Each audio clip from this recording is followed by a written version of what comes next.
Welcome to Borders and Belonging, a podcast that explores innovative migration research and connects the dots to real-world impacts.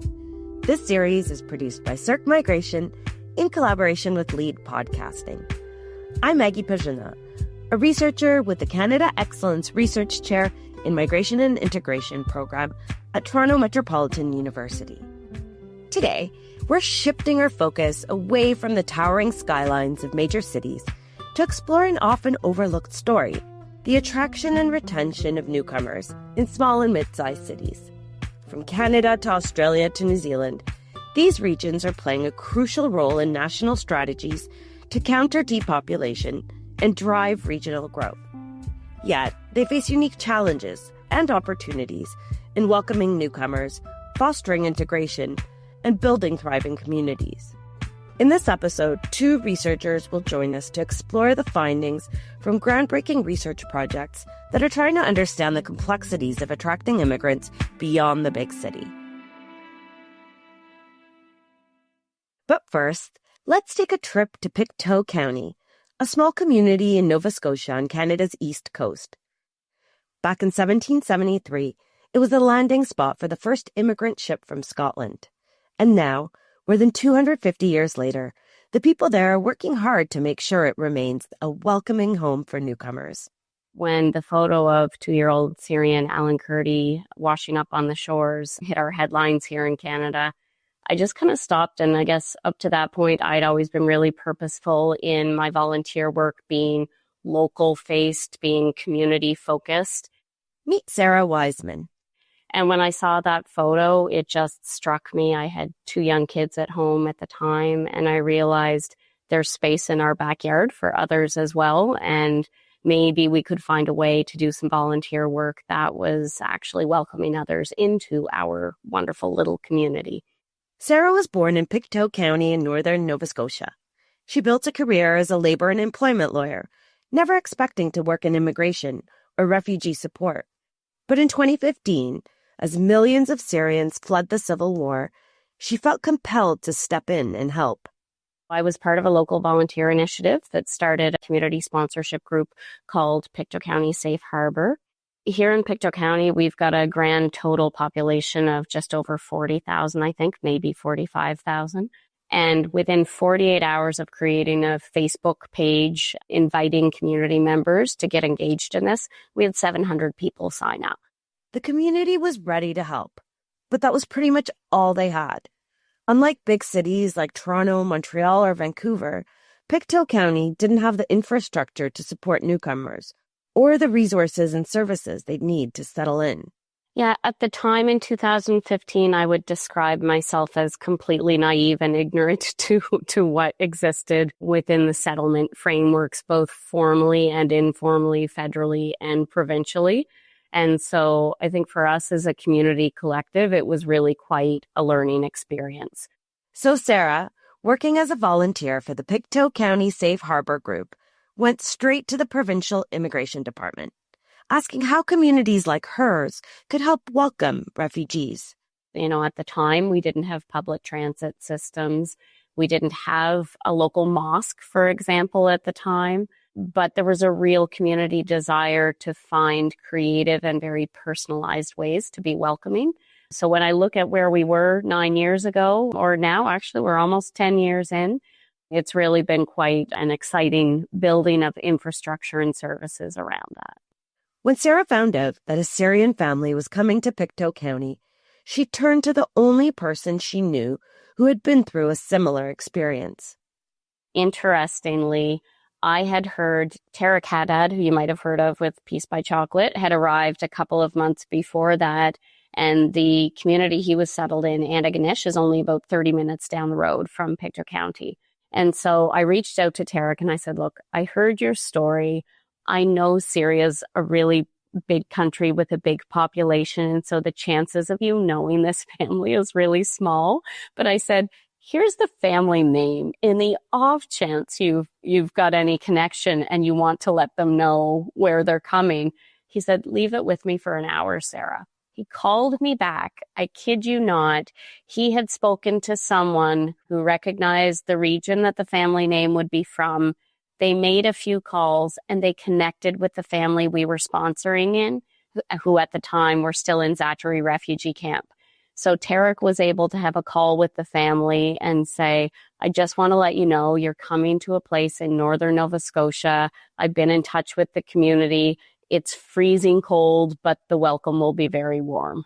So when the first Syrian family arrived in the middle of a snowy February in 2016, Pictou County was more than ready to help, maybe even a little too ready. On the day they arrived, it was a sunny afternoon, and it happened to be the day following one of those big ice storms. And so all of the branches of the trees were encased in ice, which was both, I think, very frightening for them probably, but also quite beautiful and glistening. They took it all in stride. I think when they arrived here in community, and we're still quite close with this family now, so we've had lots of opportunity to speak about it over the years. They were overwhelmed with attention and love and welcome to a point that we actually had to be quite careful about making sure that they had privacy, that they were uninterrupted as well. At first glance, moving to a small rural town instead of a big city might seem like a disadvantage for a newcomer family. But Sarah believes that being part of a close-knit community can actually create a more personal and meaningful experience. She saw this firsthand when she made the jump from corporate law to becoming the CEO of Pictou County Regional Enterprise Network, her local development office. What we lack in like mass public transit or really large faith-based diaspora, we make up for in personal casserole delivery and drives to the soccer practices on school afternoons. So yeah, there's a real opportunity for very personal engagement in that level of welcome that happens. And I think those are the sticking factors, right? Especially whether people come here for resettlement or for job relocation, especially when you're looking at jobs. A job is a job is a job. That's one piece. But what makes people call a community home is the experience their family has as a whole, those other kind of soft, informal connections. And when a member of that first Syrian family recently experienced racism, the people of Pictou County came together, speaking out and showing their support. We made a Facebook post. We didn't name the business. We didn't get into the details of the incident. We just said, look, something has happened and it's unfortunate and we don't feel that it reflects our community as a whole. If you want to show your support as well for immigrant welcome and making our community a welcome place, here's what you can do. And so Rania, her last name is Almathiev, she and her husband Bassem own a restaurant called Maple Cedar, the Syrian Kitchen. And so they set up a poster board in their restaurant with the support of the local economic development office, the Pictou County Partnership. And we said, look, you can go in, you don't have to buy anything, just sign a message of welcome and newcomer support on the wall, and your name will be entered into a draw for a gift certificate. Within 48 hours, again, the power of Facebook and social media sometimes can be used for good in small communities.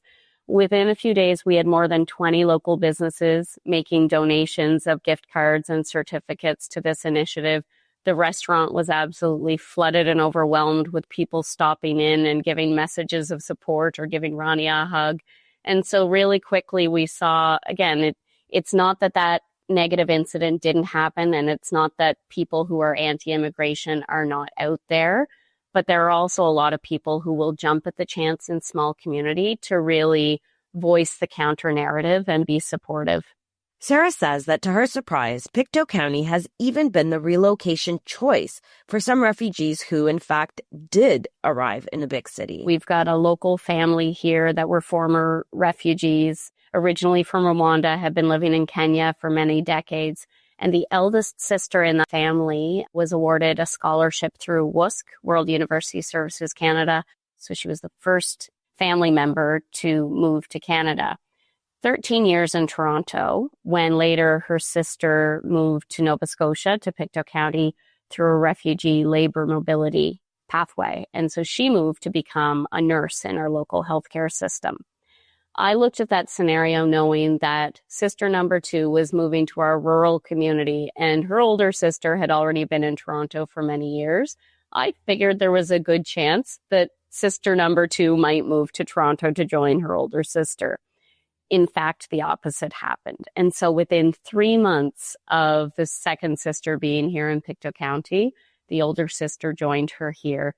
Even though Toronto has more services, more people, and more bus routes, for that eldest sister, what it lacked was a true sense of community, the feeling of home.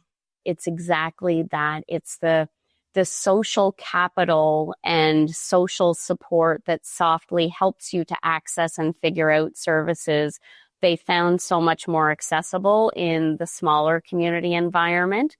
That sister number 1 said she had gone years and years without tending to some of these kind of red tape paperwork things she needed to do, even though she knew physically where the buildings were that she had to go.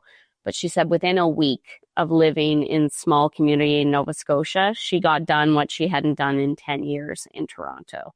Sarah says that Pictou County's ability to provide more tailored and dedicated support to refugees is, in large part, thanks to their aging population, something that is often framed in a negative light.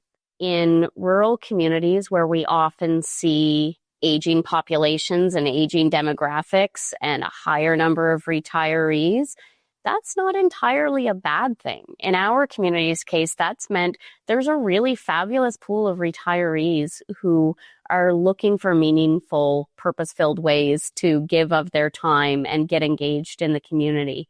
And so we've used what some people have called the silver tsunami to our benefit when it comes to making this a very welcoming community. Now, almost 10 years after that first family arrived, Sarah says that newcomers have been a crucial part of Pictou County's growth. There are several different local organizations in place to help with every aspect of their settlement, from their first days of arrival to the full integration of their family into the community. There is no question that in our local communities, we have challenges with access to healthcare, with affordable housing. We have a lot of people who live here in our communities already, who have Canadian born and raised, who need additional supports.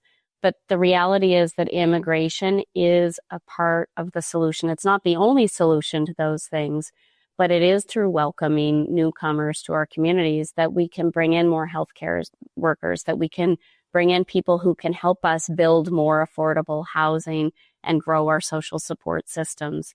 And while Sarah is no longer the CEO of the Pictou County Regional Enterprise Network, the work she did to help welcome refugees to her hometown has changed her career path forever.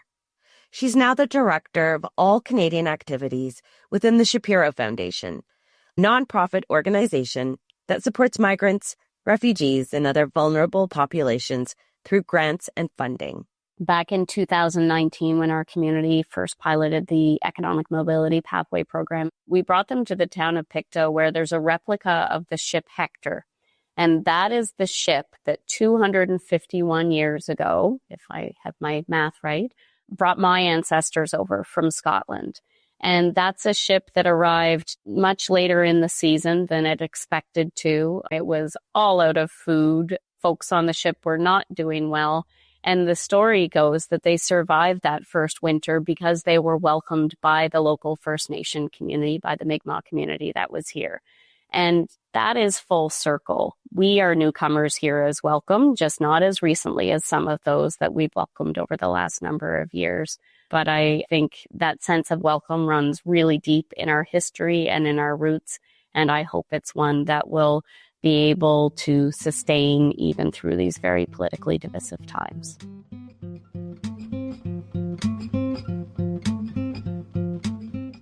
Sarah Wiseman is the director of the Canadian branch of the Shapiro Foundation.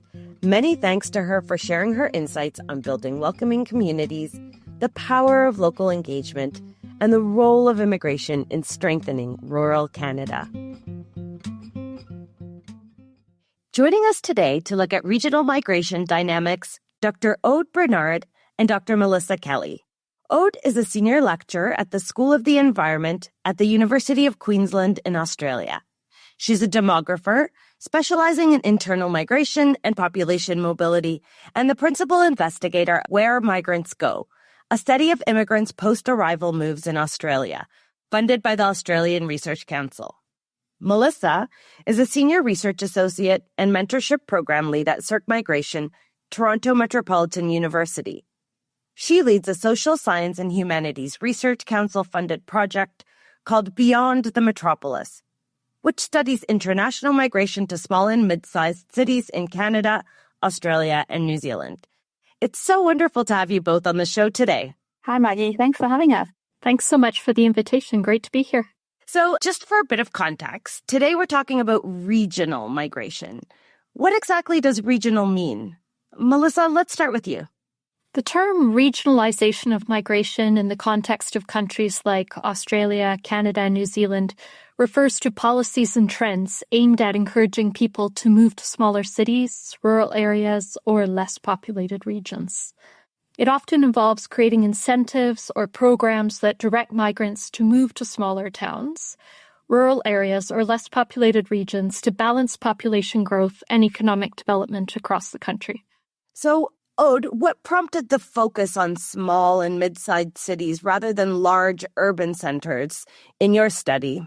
Look, in Australia, our settlement pattern, so where the population live, is very similar to Canada in the sense that we have a very large country but a small population that's mainly located in capital cities, particularly in the eastern seaboard. So that's where most of the population lives, and that's where most migrants, when they arrive in Australia, locate. Most of them, 80%, locate in Melbourne and Sydney.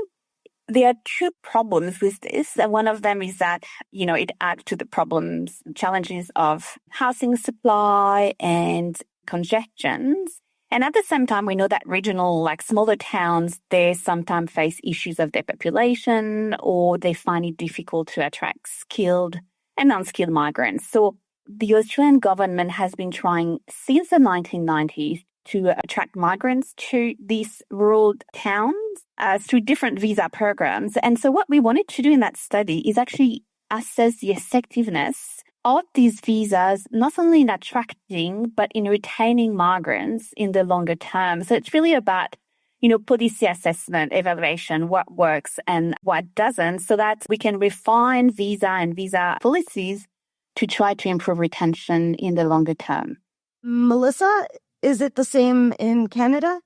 Yeah, it's very similar since the 90s, so similar to the same timeline in Australia. There's been a lot of interest on the part of policymakers in devising effective regionalization policies, and this in turn has created a lot of interest on the part of researchers in better understanding what factors could lead to successful regional settlement as well.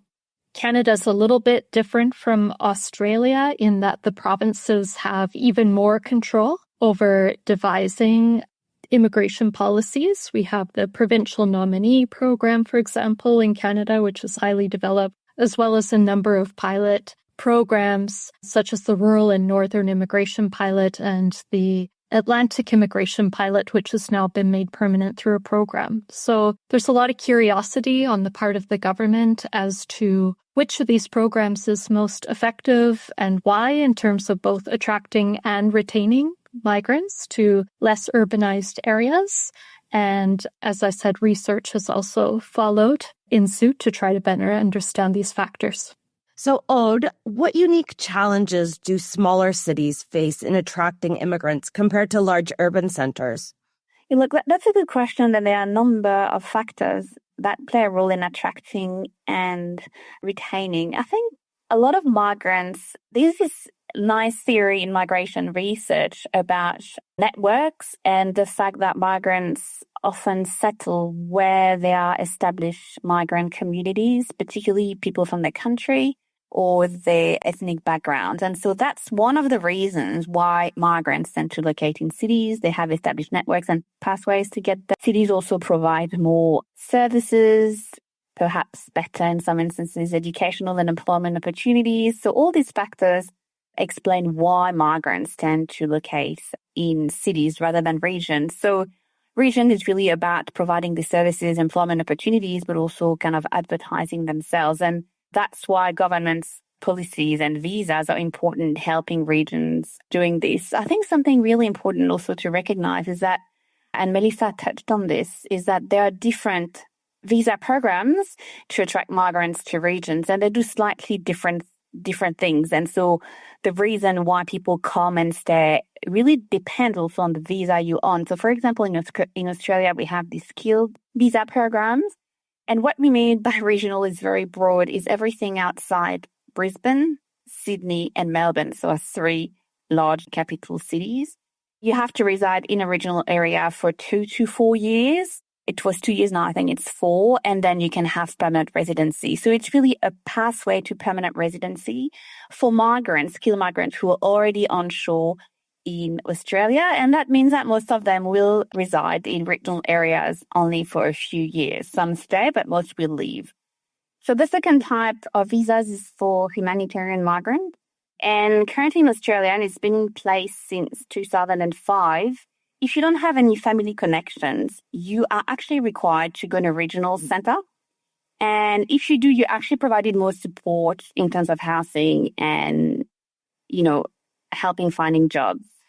And then you have these temporary workers, whether they're working holiday makers that come here, they're in Australia temporarily. If you go in regions, that gives you access to longer visa. And then you have visas that are specifically for agricultural workers, typically coming from the Pacific. And I'm saying this because what attracts migrants to regions really, and the challenges these regions face will depend also on the visas people are on. And for those who are staying long term, it's really finding suitable employment and housing opportunities for them and their family, whereas this is less important for migrants who come to regional areas on a temporary basis. Melissa, based on your research, once they arrive, what helps newcomers stay and what pushes them to move on? Well, generally speaking, migrants will stay where they can meet their needs and aspirations, both in the immediate as well as the longer term. So in the short term, this might mean being able to find a job, find affordable housing, and get around easily within their community. They may also wish to have access to culturally appropriate food and religious services, and they may weigh their decisions to stay or move on based on their ability to meet these needs in the place of destination.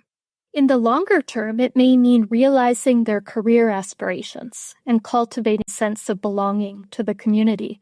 This means that a job may no longer be enough. They may want to see opportunities for career advancement. If there are barriers to their career progression or they don't see adequate opportunities, this might drive them to leave.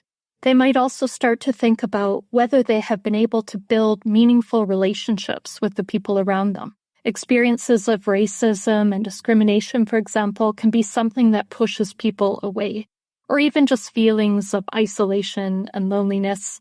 It should be noted that we tend to focus just on the primary applicant, the person responsible for filing the immigration paper, so to speak. But actually, this person is often very concerned about the people that are with them, such as their spouse, their children, perhaps even their parents, if they would like their parents to join them once they're settled. So they may also question whether the place they're living in will meet the needs of all of their family members over the longer term. I know you've done a lot of field work in cities in Northern Ontario and Saskatchewan. Is there anything that's kind of stood out to you that demonstrates these choices that are made? I think one thing that really stood out for me in Northern Ontario was the presence of a large and growing Indian diaspora, which is relatively new to the area. International students have been moving to Northern Ontario in large numbers, and the diasporic community there has really stepped up to support these students in terms of providing accommodation, meals on arrival. And because people feel that immediate sense of connection to a community, they're more inclined to stay and in turn to give back to the community. So I noticed a lot of international students were choosing to stay in the community and open businesses that catered to the Indian diaspora, such as restaurants and shops, contribute to the development of religious organizations in the community, all of which encourage people to stay because they feel a stronger sense of belonging and attachment to the local area. That's so interesting. Yeah, I remember when the government resettled a lot of the Syrian refugees, one of the really successful things was when they clustered larger groups and sort of we grew to that critical mass. Aude, based on your work, what's the biggest challenge that smaller cities face when it comes to integrating newcomers? Look, I think an interesting point is that Melissa and I, we research the same issues, but we take different approaches. So Melissa takes more of a qualitative approach, which means that she can go in depth and talk to people, which is great. And I take quantitative approach, which means that I work with very large data sets, so administrative data from the government. And I cannot go in the same level of depth. But what I try to do is get these population level insights. But listening to Melissa, the interesting bits is that there are some overlapping what we find, although we use different methods and study different contexts. So, for example, we also found that the secondary applicants and the family structure really matters. So, for example, in Australia, migrants who are older and who have children have a high retention because once they're committed to a place and the kids are at school, they're more likely to stay. Whereas young adults who come to regions, young migrants, they don't have this type of commitments and they can come and go, so they have a lower retention. And, these co-ethnic communities, they also matter. We found that regional areas that have already co-ethnic community have high retention. For example, in Australia, we have a growing community of Filipinos in the Northern Territory in Darwin, which has very similar climatic conditions as the Philippines, and they have settled there and is growing a successful success story. We also had increasingly Indian migrants who are now our first community in terms of arrival, in terms of numbers in Australia, that are locating in regional areas in Tasmania, but also in remote part of the Northern Territory in Catherine, which is really interesting. So this really works. And I think the interesting takeaway message from me is that this community will grow over time because once you manage to establish this co-ethnic community, more people will come and stay. So it has a snowball effects. And something also that came in our study is, and that links back to what Melissa was talking about, is employment opportunities. And we found that regions that have really good occupational diversity in terms of the jobs they offer have a longer retention in the longer term. Something I think also that's important to remember, and what we did in that study is that we also compared, migrants to the Australian-born population in terms of retention in regional areas. And actually the factors are very similar. So what we are saying is not specific to migrants. It's, they're facing exactly the same challenges in terms of staying in rural areas.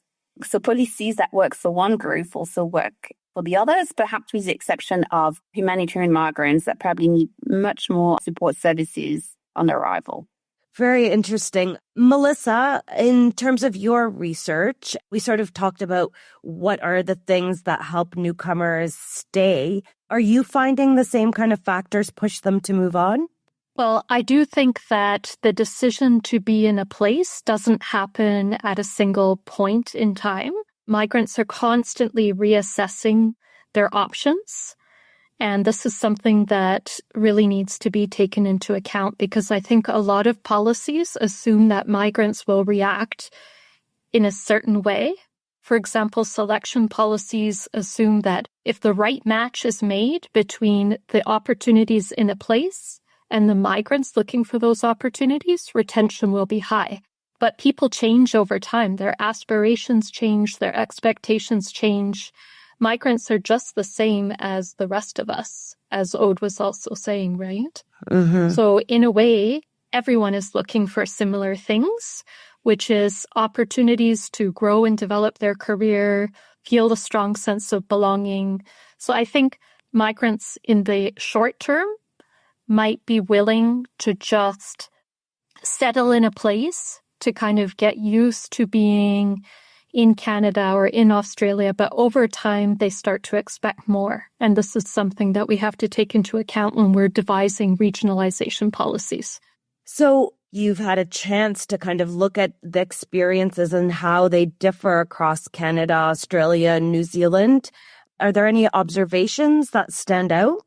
So we've been in our Beyond the Metropolis project making comparisons across 8 different small and mid-sized cities in Canada, Australia, and New Zealand. And I can say from a geography perspective, there's definitely some differences. Particularly in the case of New Zealand, the cities that we tend to be looking at are much smaller than in the Australian and Canadian cases. So obviously the definition of small and mid-sized city varies depending on the context. And definitely in New Zealand, when we're talking about small cities, we're talking about very small cities. Distance is also different. In New Zealand, it's a smaller country. Distances tend to be a lot less than in Australia and Canada, where you may have very, very large distances between cities. From a policy perspective, as I mentioned before, Canadian provinces have the most control over immigration, I would say, out of the 3 countries that we've been looking at. New Zealand, in particular, is an outlier in that it has less region-focused immigration policies per se. Their regionalization policies could be seen more as employer-driven and integrated into more of a national framework versus in Canada and to a lesser extent, Australia, the regions themselves have more control. But honestly, like Aude said, I think the similarities outnumber the differences insofar as migrants are really finding themselves in smaller centers that have not typically received large numbers of migrants from places other than Europe, historically speaking. So what policies or programs seem to be working best in keeping migrants in smaller communities? Aude? I think in Australia, there are a few interesting case studies looking at humanitarian migrants. As I said, the government is really trying to locate them on arrival in regional areas, and programs that have located people from the same country, so they tend to work. We have, for example, some members of the Burmese community that have been located jointly in New South Wales and Victoria, and that worked well. But also, it's really about finding jobs, as Melissa said. And there are examples of regions where, and you can be, when I say in Australia, you need to, if you don't have any family ties, you go to regional areas, but you also can be sponsored by community organizations or employers. And they have employers that have successfully employed large numbers of refugees in, for example, a factory or on a farm. And that has been successful if there is a good match in terms of skills and occupation. I think that what, the situation where it works is where you have employment opportunities, where you have a community that's willing and able as well. That means providing the right services. And, we have successful example in Australia of regions that had no humanitarian migrants or no non-European migrants. Coffs Harbours in New South Wales or Townsville in Australia that have been also, supported by a local government that really want migrants to come to support the economy. And these tend to have been successful. I think the danger of regional kind of policies, they have the potential, if it doesn't work, to create a more transient population that just comes and goes. I think it's really important to have this type of policies in place to ensure that you have more permanent settlements in these more remote communities. Melissa, same question for you. What policies or programs seem to be working best in keeping migrants in smaller communities in Canada, Australia, and New Zealand? Well, interestingly, the Canadian government has been doing a lot of experimenting with different models in recent years, including those that really foreground the role of employers in selecting migrants and supporting them when they arrive, such as the Atlantic Immigration Program, or those alternatively that foreground the role of communities in selecting and supporting migrants, such as the Rural and Northern Immigration Pilot. I don't think there's necessarily a clear winner yet. We're still learning a lot in the Canadian context. So I think Canada's a really interesting country to look at from that point of view. But I should also mention that, of course, it's not just about policies and programs. There's also a lot of other factors at play. Even just, looking at the economy in different regions, things go through different cycles. So it's not always clear what exactly is driving migrants to go where they go and to stay where they stay, whether it's, the approach taken in the program, the supports people receive, or the opportunities they have. Sometimes it's hard to distinguish between them. But definitely, I think Aude raised a lot of really important points. Migrants definitely need to feel supported wherever they go. And whether that's through, a formal program or through informal means, like I mentioned before, diasporic communities can play a big role in supporting new arrivals, but also community stakeholders do a lot of work to welcome migrants that might be considered outside the formal system of settling migrants. And this can make a huge difference. There's some communities, for example, in Grey and Bruce counties in southern Ontario, stakeholders have really come together to welcome refugees. And it's been very, very successful. And now they're actually encouraging other communities to follow their model and to similarly come together to create a truly welcoming community. Are there any surprising trends emerging from your research, something that maybe challenges conventional wisdom? Aude? So, as I said, the retention of skilled migrants in particular, and we looked at different arrival cohort, I think from 2006 to 2019, and we followed them over many years. And we found that actually, and Melissa kind of touched on this, there are significant variation in retention levels depending on the arrival cohorts, perhaps linked to economic conditions. So we found that for a long time, regional retention was going down in Australia. We don't really know why, but it picked up again more recently. And so, as I said, we're not really sure why, if it's economic circumstances or perhaps the composition of different arrival cohorts, but that really suggests that it's really important to track different arrival cohorts and do longitudinal studies and have these temporal insights to understand in more detail what's going on. What also surprised us is that people who come on these regional visas, if we track them for up to 7 years, they don't have a higher retention than the Australian population. Some of them have, in fact, a lower retention, despite the visa requiring them to stay in regions for up to 4 years. And so that's something we were not expecting. And that suggests that, people who go voluntarily to regional areas are more likely to stay in the longer term. We also found that migrants who had the experience of living in regions had higher retention in the longer term. So it's also taking all these different considerations to really boost retentions and better perhaps understanding who goes on these visas and why, so that we can have a long-term permanent population in this regional area. I don't know if it's necessarily a trend, but I would like to highlight that despite all of the negative discourse around the challenges of getting migrants to go to smaller communities, many migrants do want to settle in a smaller place, and they actually see it as an opportunity. Things like affordable housing, less traffic, access to be outdoors, a sense of safety, may all draw migrants to smaller centers and be factors that make them want to stay. However, sometimes they experience barriers to staying, such as not being able to find affordable housing, or the fact that they don't have a driver's license and there's no public transportation available. So I think it's important to acknowledge that smaller centers aren't inherently less attractive.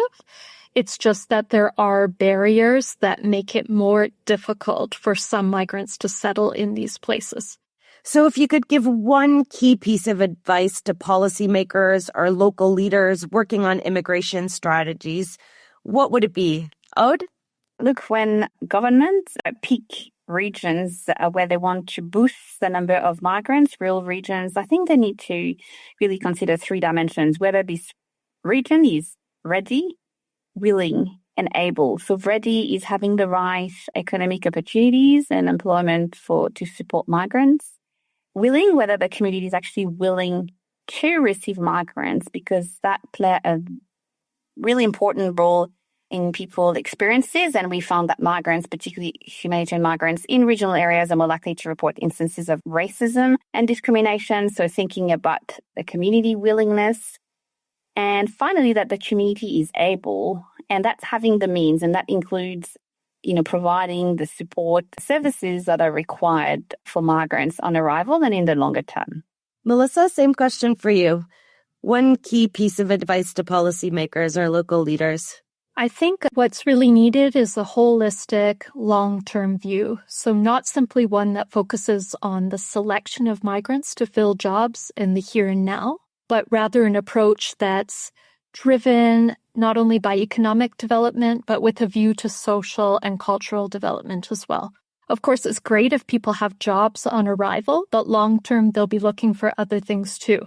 They'll be looking for communities where they can feel safe walking around, raise their children without worrying whether they're going to experience racism, and where they'll have things to do with their families on weekends. So really a whole of community approach is what's needed. And this means migration policy cannot be separated from other policy domains, such as urban planning, community development, even labor force development. We have to look at it very holistically.